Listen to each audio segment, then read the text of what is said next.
What-o, chaps? How the devil? Hope all is well. How are you? Lee Evans is in.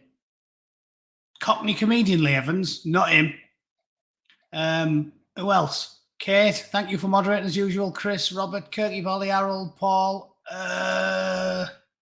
all the usual faces. Trent, Husky, Two-Tone, Stevie Ray, Matthew C4, Jeff, now then, Tony, Andy Cooper, Nick Yak, the Myth Matlaw, Tony Keogh, Chris Collin, Graham Hatton, how are you? Derek, Martin, Dominic, Terry, Carl, anyone I've missed, good day. How was your weekend? I'll tell you what, a truly lamentable Prime Minister we have in charge. Is that not a fact? The saggy albino jellyfish. All right, Ragnar, he's almost obnoxiously incompetent. The strategy that they appear to have embarked upon truly boggles my mind, because Trump showed what can happen when you energize your base. Trump was universally reviled and mocked by the mainstream media, and essentially he was subject to a propaganda campaign unheard of and unseen in modern history. And that's just a fact. You know, people might want to take umbrage with what I'm saying as if it's not true, but they forget that we've all got PCs nowadays and you can simply go back. Cyberspace captures all of these things. If you were to see the election cycles from the likes of Obama when he was running against Romney, and then Trump to Clinton, you can go back and look at these things on YouTube. It's not difficult. It's not complicated. It's not hyperbolic to say that it was a propaganda campaign of astronomical proportions. It was wall to wall, unending attacks on his character. There was almost no talking about the issues. It was just, well, first of all, they were calling him a rapist, right? Which, whether or not you've got massive issues or merely small issues with some of what he termed locker room talk that he was caught on tape saying I'm rich so you can just grab birds by the fanny is basically an indictment of our society's reverence for billionaire playboys, isn't it? Because what is an obvious fact is that many women haven't got the integrity to choose a partner the old-fashioned way. Yeah. If you're extremely wealthy, you can do it. And the footballers prove it every day. So whether or not you think it's a massive problem or a major problem, he didn't say it's okay to rape people. He didn't say white supremacists were very fine people. There's thousands of things you can pick which you can say that he didn't say. And everyone from the BBC and CNN and MSNBC, you had everything going against him. Everything. You had the machinery of the state, you had the American intelligence services, you had CNN, MSNBC, all of the mainstream media, you had Silicon Valley, Google, Facebook, Twitter. Everything you can think of was arranged against him. And his son somehow still managed to win. And this is the knowledge I'm trying to impart upon anyone who has even an inkling of political nuance in the body. If you energize your base, you don't have to listen to the noise. You don't have to even acknowledge it, because your base will come out and vote for you. And Boris Johnson, having the spine of an octopus and the IQ of a sausage roll, attempted for for several years, really, but it only got ramped up since he actually got into Downing Street. He somehow attempted to placate the far left the whole time. So he ignored his base in the vain hope that he could somehow reel in people that have been conditioned to despise him and everything his party stands for. And I've been shaking my head in bewilderment the whole time, because I'm telling anyone that'll listen, like, what planet are you on? You have to please the people who put you in the job in the first place, you useless, saggy sack of coleslaw. By taking Conservative voters for granted and just assuming they're all going to hold the nose and vote for me, I'll try and placate the walk. When you're in charge of a party called the Conservative Party, if you think you can placate and bring the walk into the fold, you are a bigger idiot than I ever conceived in my wildest dreams. You really are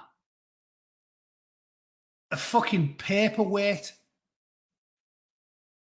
And as the last few elections have shown, he brought precisely 0 walkists to the Conservative Party, and he drove away 50% of his base. So Boris Johnson has to go, and all of the walk have to go. If they want to even save the Conservative Party, which I don't, do I pay for my TV license? No, Dr. Welp.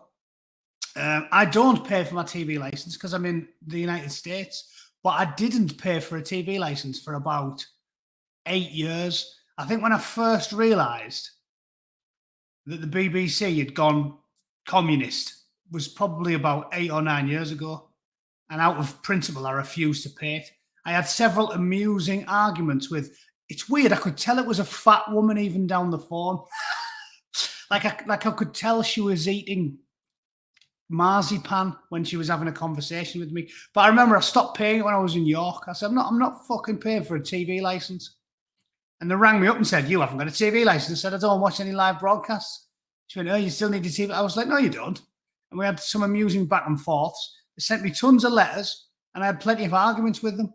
But not once did they do anything about it, because even if, and obviously I can't advocate illegality, I didn't watch fucking live TV. I made sure I didn't plug my TV aerial in, and I made sure it wasn't tuned to anything. So all I used to do, obviously, because I've got a desktop PC, I had a kit. I used to use my PC attached to a 32-inch screen. And if I ever used to watch anything, I'd just watch it on YouTube or stream it or download it. So I made sure it wasn't plugged into the wall and it wasn't connected to any televisions. And I was assured that if you do that and the license fee twats come round, they can't get in anyway because they need a. I did loads of reading back in the day, so I know all this, but it was fucking 10 years ago. It's almost impossible for them to get a warrant to be able to get entry into your house. Almost impossible for them, because they have to have some form of evidence. Like, I think if they see you through an open window watching the BBC News, they can possibly get a warrant. But as far as I'm aware, it's nigh on impossible for them to get a warrant to enter your house. And on the off chance they do get a warrant to enter your house, just tape them the whole time on your phone so they can't tune your telly in. And if they walk in and you're like, look, there's no TV area in that TV, it proves it, I don't watch it, and it's not tuned into any channels, they're fucked anyway. So even if you are paranoid about it and you do watch live television, it's nigh on impossible for them to get you. So don't pay it.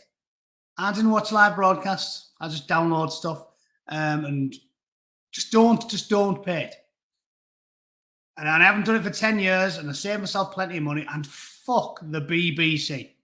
Fuck the BBC. You might as well pay Bill Cosby to come around and mind the kids. That's how harmful it is to your family to pay for the license fee. You are funding the destruction of your other. You're funding the destruction of your own country, your culture, your way of life, your family. That is literally how much I hate the BBC. I hate the BBC. I bent all of my will to destroy the BBC a few years ago, and I'll never stop. And that's why the morons that run Silicon Valley think that they can stop you by bribing you, by stopping your income. You know what I mean? Because what the reason they think it's all about income and popularity is because they haven't got any principles. The people that run the world and Silicon Valley, a bit like Jack Dorsey and Mark Zuckerberg, they haven't got any principles. They don't do anything on principle. They do everything because they're obsessed with power and wealth and control. If you've got principle, like me, they can't stop you. It's like I said, they can't ever make an honest man into a liar, no matter what they try. They can't make an honest man into a liar. It doesn't matter what they do, what they say, how they spin it. You don't have to be good looking. You don't have to be intelligent. You don't have to be attractive. You just have to be fucking honest. And the second thing they can't do is stop a principled man with money or power or wealth or bribery. They can't stop you. So I will always bend my will towards smashing the BBC. And I will never stop making videos like fuck the BBC in their well-shafted dirt box. I mean, I can't call it that because then it'd be even more censored. But fuck the BBC. I would rather suck hot spunk out of Elton John's arsehole than give the BBC a penny. That is how much I hate the BBC. JP, there you go. You can quote me on the hot jizz. That's how much I hate the BBC. So no, don't pay your license fee. Move your telly, move your house, bulldoze your living room, whatever it takes to give you the confidence to not pay the BBC's license fee. Do it, but don't give them any money. We need to stop the slow strangulation of our culture and people by this fucking deranged communist propaganda. So, fuck the BBC, right? Done. You sent me off on a tangent there. Oh yeah, Boris Johnson. So the real issue here is Boris Johnson's inability to pick a side. It's again, I can't believe a bootneck has to say this stuff. Don't they have like strategists? I thought they had like spads coming out their arsehole. You know, these special advisors. I thought they had spads telling them stuff. How can they be this thick? It's like, it's madness. When we know it, just me, your average chap in the street, there we go, blue van man. There's now on his plane. Normal people, like men in vans. We know all of this. Play to your base, play to your strengths, ignore the naysayers, pick a side and stick to it. They're all like tired cliches. I feel like a twat for uttering them. And how can we know it and they not? I do not get it. I'm going to be so incompetent all of the time. It's like he's trying to fuck things up. It's like he's trying. I don't get it. I do not understand it. The silly fat albino. Like, you know what I'm saying? Think of it this way. Another old adage. You know, I like old adages because they become old adages for a reason. Because if you said something stupid as fuck, it wouldn't become an adage. It's like stereotypes. That's why there's truth to a lot of them. All of them. Yeah? And it's not everyone. It's just all it has to be true. Stereotype is a slightly higher percentage of said group, right? The British have bad teeth. Yeah. Not all of them, but a higher percentage than most. Why? Because we drink a lot, we fight a lot. We've got the NHS fucking dentists who, frankly, I wouldn't trust to unscrew a fucking door handle, let alone screw a tooth in. There's truth to these things, right? And an old adage, they're all true, right, is, oh, God, I just went on so many rants there and tangents. I forgot the old adage I was going to use. What was it? Yeah, who cares? Who fucking cares? The point I was getting at is Boris Johnson is apparently advised by a gerbil because he's got less political knowledge than a bloke in a white van man, a scaffolder. It's like he doesn't know the obvious things about politics. Play to your base. It's like Donald Trump was a visionary genius super suave, charismatic world leader who never put a foot wrong. He fucked up loads of things, but he played to his base. How hard is it?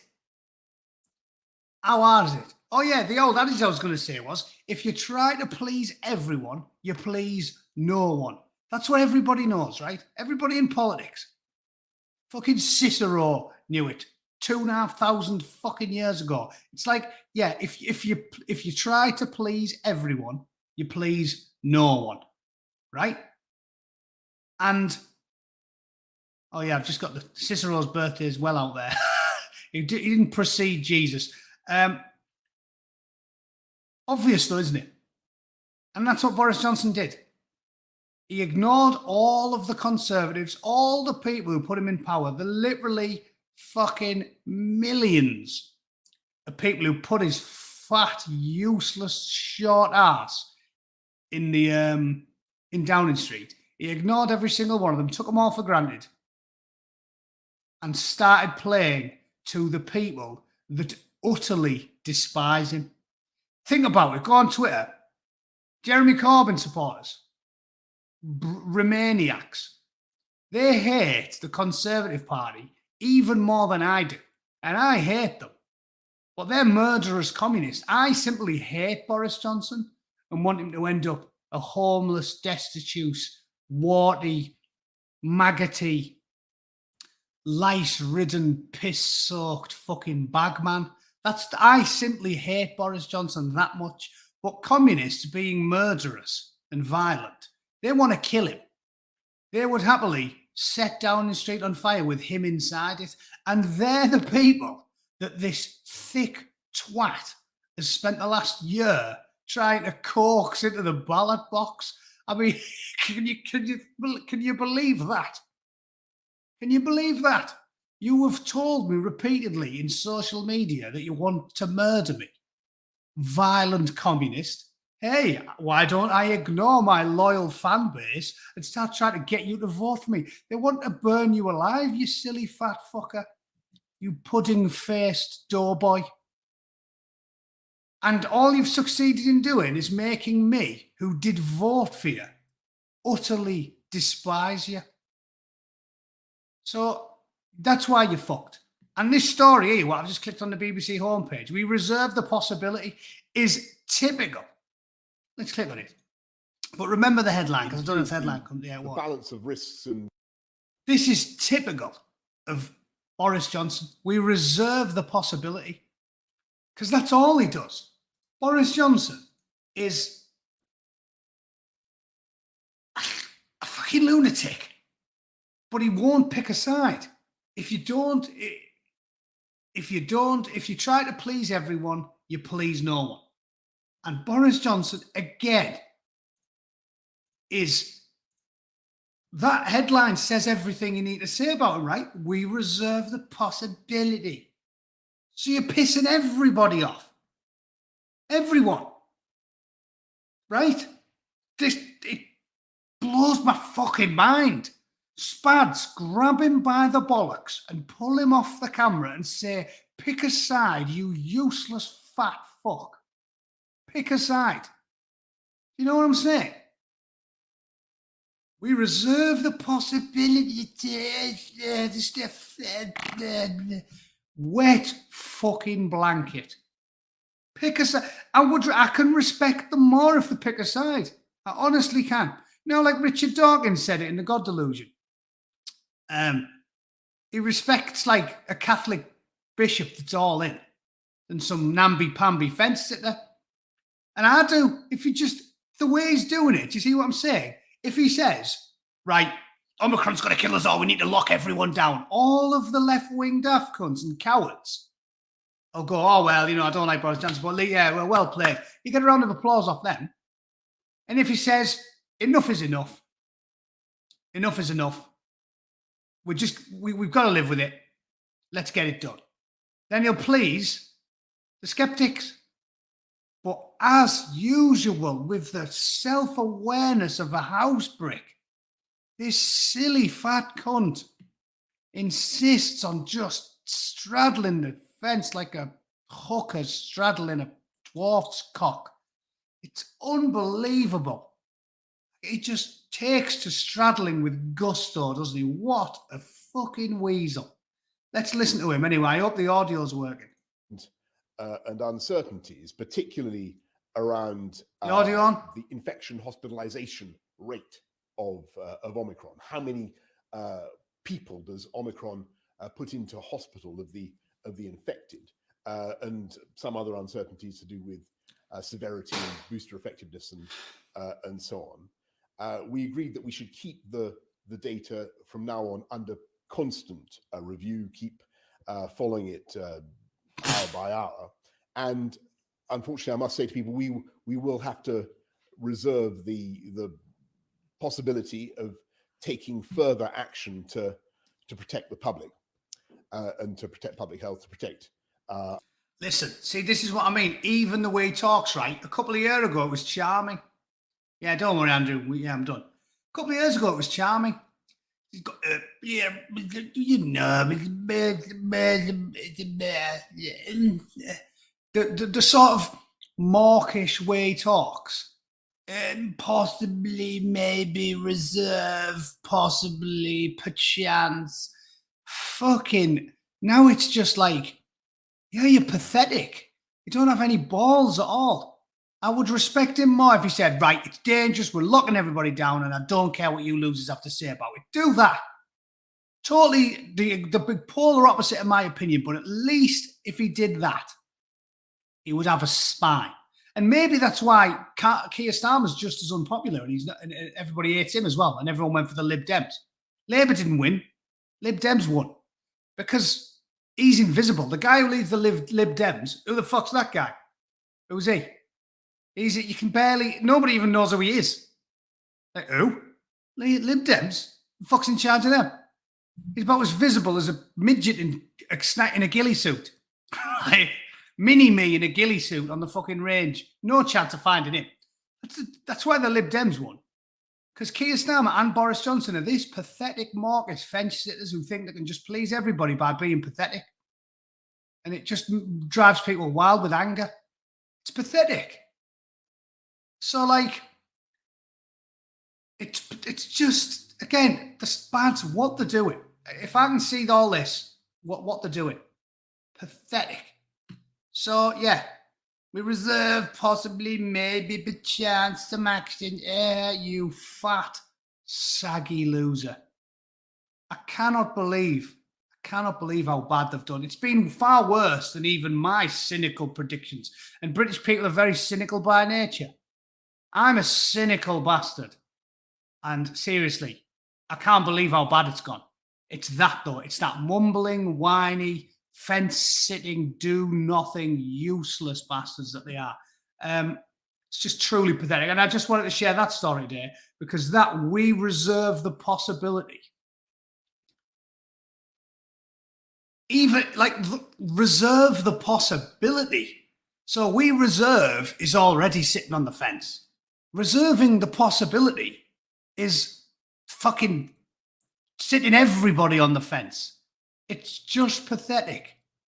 We reserve the possibility. You fucking loser. Pick a side. Open up or lock down. But just doing nothing. The sense of inertia we've had from this government. It's just a year of nothing. Seriously, if they'd have just all gone on holiday for a year, we'd have been in less trouble. If every single one of our politicians just took a year off, I feel like the country just runs itself. David Starkey said that, didn't he? Fundamentally, they're all overpaid and underworked. When we've had these issues, like in Sheffield, when that Jared O'Mara went fucking AWOL because he's a dickhead, and they basically didn't have any representation. The people of Sheffield didn't end up wandering the streets in rags because we've had a country, the British have been so lucky and so well led for so many centuries. Like I said, we haven't had a dictator for hundreds of years while the continent's ripped itself apart. And that is part of the problem because we've been so fortunate in the UK. We've been spoiled. It's why I said I feel like we're having the issues that we're having now because a lot of countries like the Poles, the Visegrad Four, all of them, they know what it's like to be sorely led.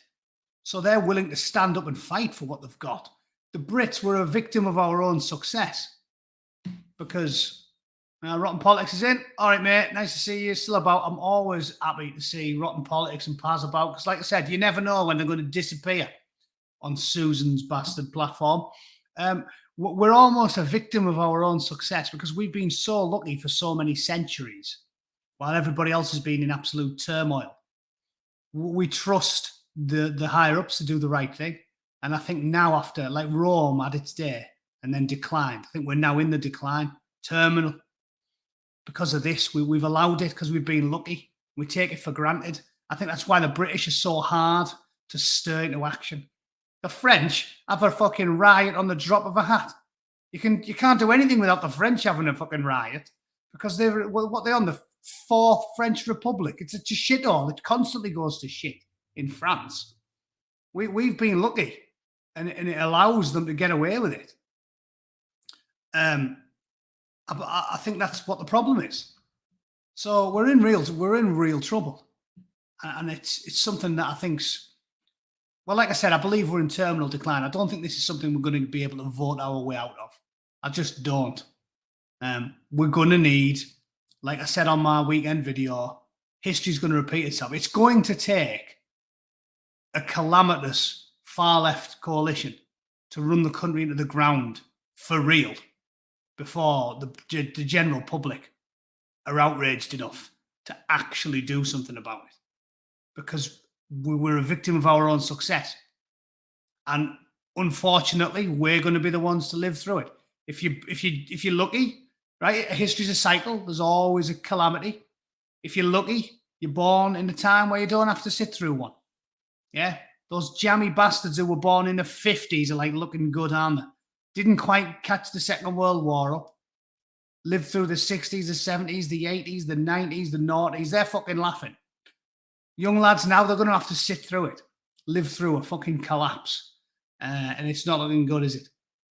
Anyway, there's my rant about we reserve the possibility of maybe taking further action if things get worse, but also better, but possibly, but maybe, fucking dickhead.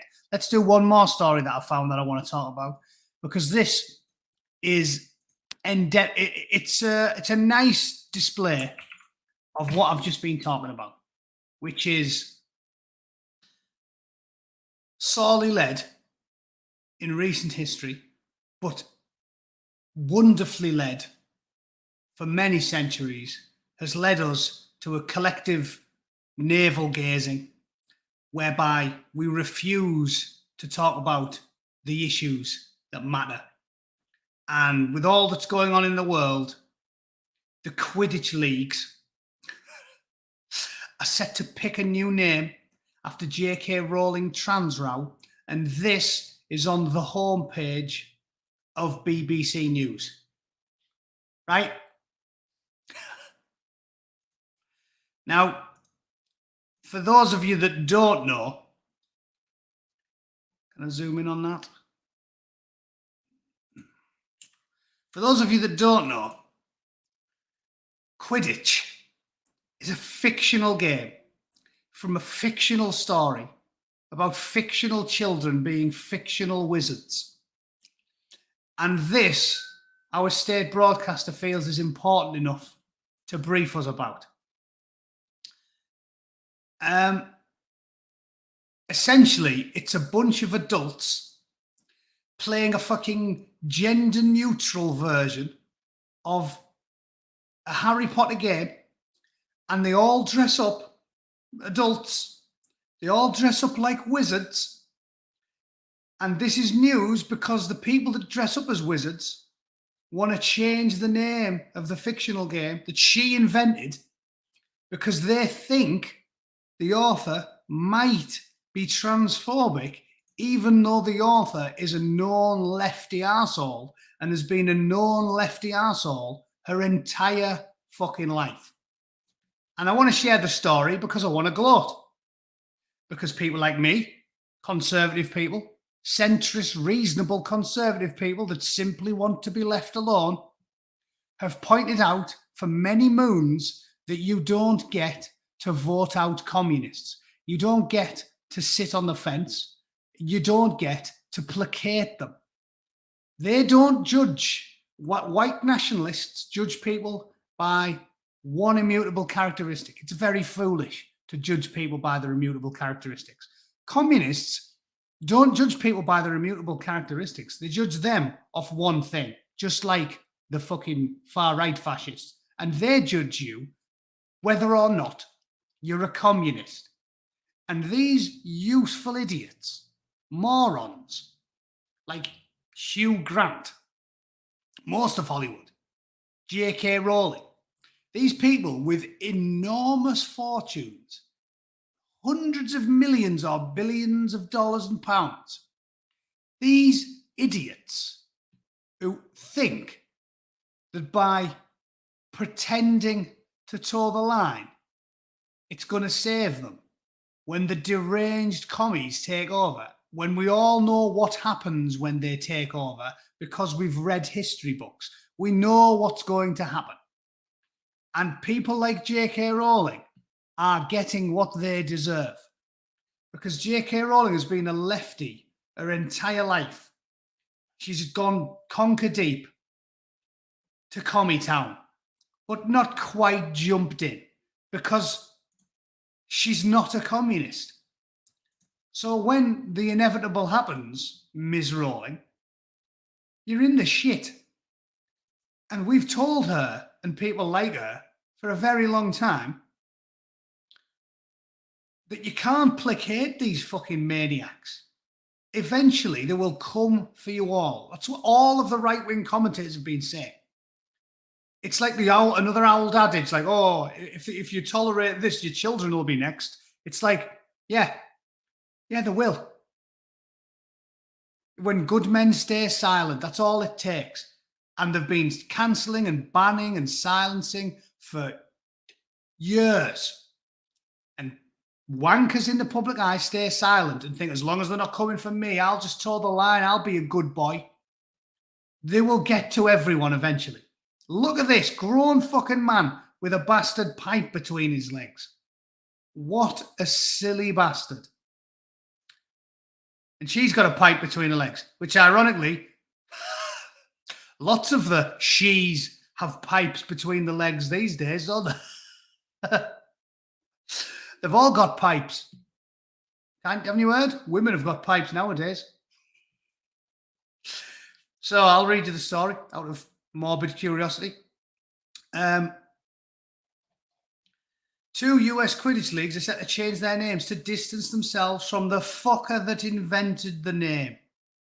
Quidditch first appeared played by wizards on flying broomsticks in her book series. The real-life version is a fast-paced contact sport played by more than 450 teams.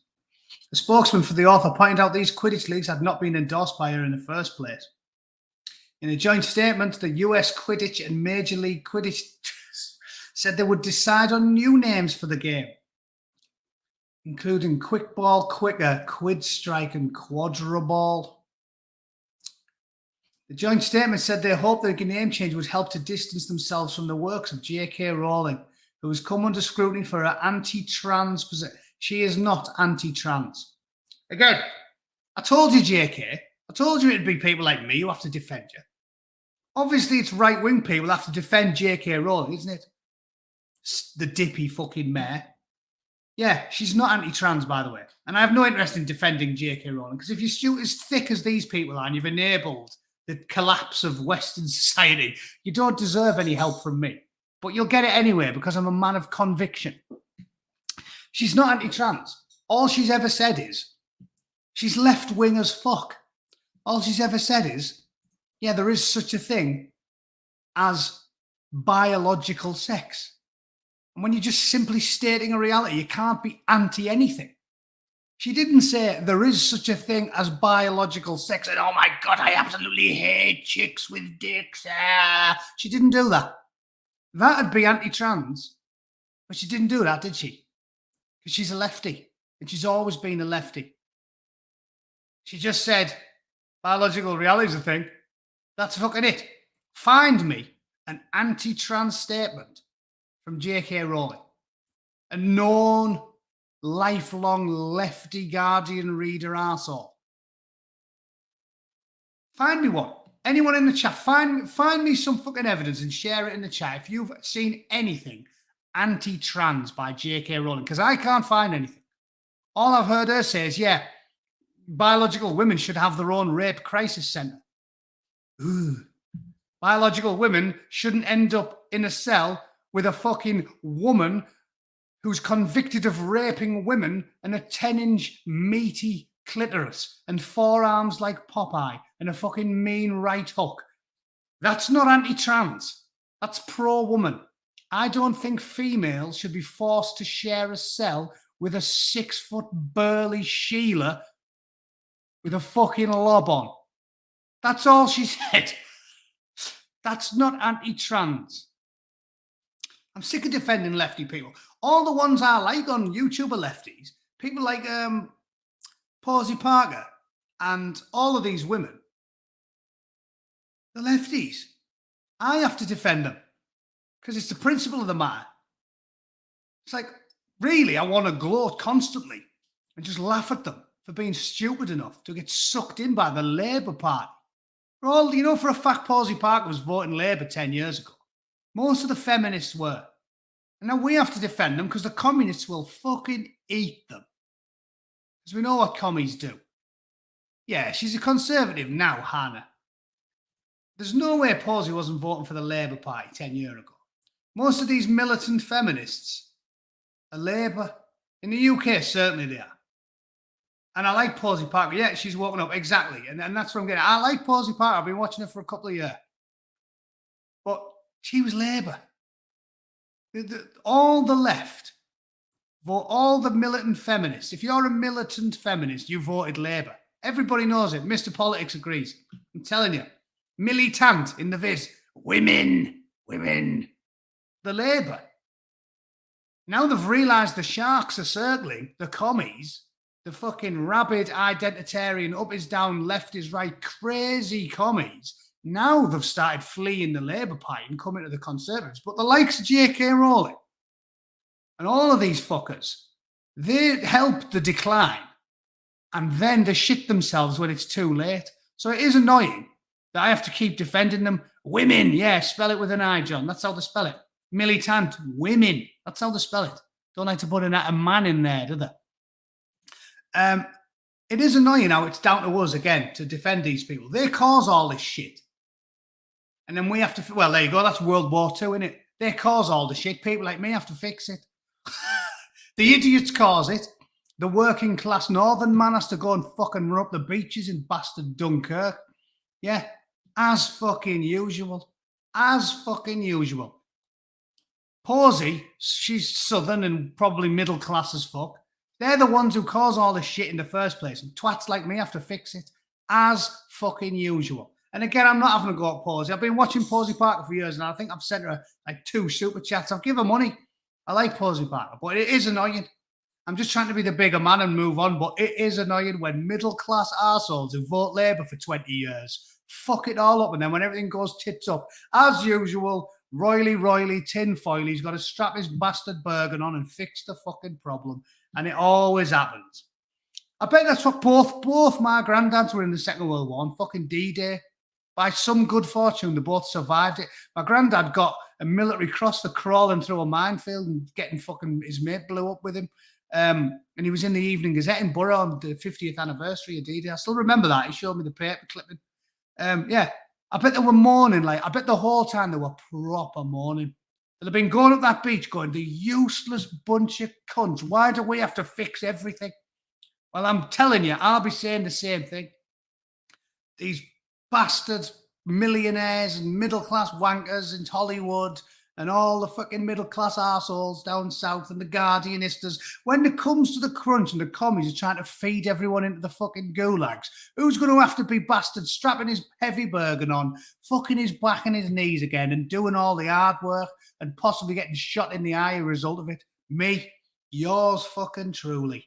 They do not learn the lessons from history, and it's the working class lads who've got to fix the bastard problem every time. I lament. Still, I'm a chippy northern wanker, so at least I'll love it. Even if I get killed, as I'm holding my innards in, I'll at least be able to go, I knew I was right, you cunt. I'll die vindicated. The fighting 45. The fighting 45. Yeah. I never did go to 4-5. It's the only unit I wasn't based at. I spent years at 40 and years at 4-2. I never went to 4-5, which is weird for a northerner, innit? I just couldn't. I want to get as far away from Middlesbrough as possible. You're born and raised in Middlesbrough. I was like, fuck the north. I'm going down south. I'm going to hang out with the shandy drinkers for 10 years. Anyway, so there you go. Brilliant, that, innit? As usual, they've come to eat JK Rowling. What was the trans row about? Row. She didn't do anything. She took issue with the phrase people who menstruate. Oh my God, that's anti-trans, isn't it? She didn't take issue with the phrase people who menstruate and then glass a trans man. No, she just did the first bit.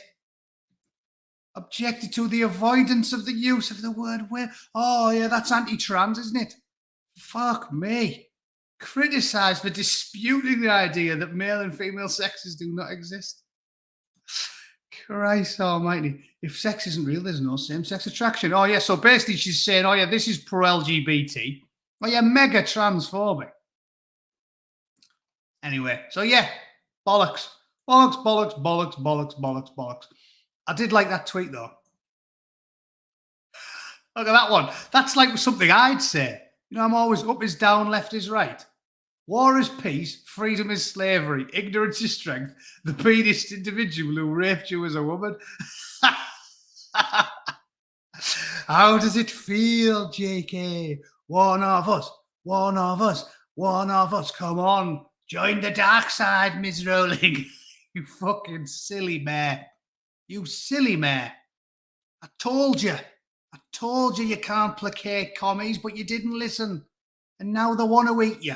I'll tell you what, I've got your back, as usual. When it comes to fisticuffs, as it always does, because you don't get to beat communists with words, it's going to come down to fisticuffs. I will be your shield, JK, and you can be the wet bitch, yeah? All I request is 2 cups of tea a day, and I'll do the fucking donkey work. As bastard usual, you are welcome. So, yeah. All right. There's 45 minutes. I think I'm happy to leave it there, but that's a good tweet. War is peace, freedom is slavery, ignorance is strength, and the penis individual who raped you is a woman. Quality. I love it. There you go. Absurdity of police logging rapists soon. Everyone's like, fucking hell, the crime's flying up for women. Why have women turned into horrible bastards lately? All the crime. Look at women. Women. All the trouble these women are causing, eh? They was always telling us that women were less likely to offend than men. And now them numbers are flying up. Ladies, what has gone wrong? Girls. There's plenty of girls in the chat. Seriously, why have you gone all criminal all of a sudden? Kate, Maggie, defend your gender. Why have you gusset-wielding harpies insisted on returning the whole world to criminality? You have to laugh, don't you? You have to laugh. So, yeah, there we go. The ladies are causing a lot of trouble now. The ladies are causing a lot of bother. Right. Thanks for watching, everyone. I'll see you tomorrow. I'm not too busy. Have a good night. See you in a bit. Toodle pip. Not Maggie. I'm not being serious, Maggie. I know you're... Well, you don't have a 10-inch clitoris, Maggie, do you? So you're probably not one of the criminally inclined women. Right, good night. See you later.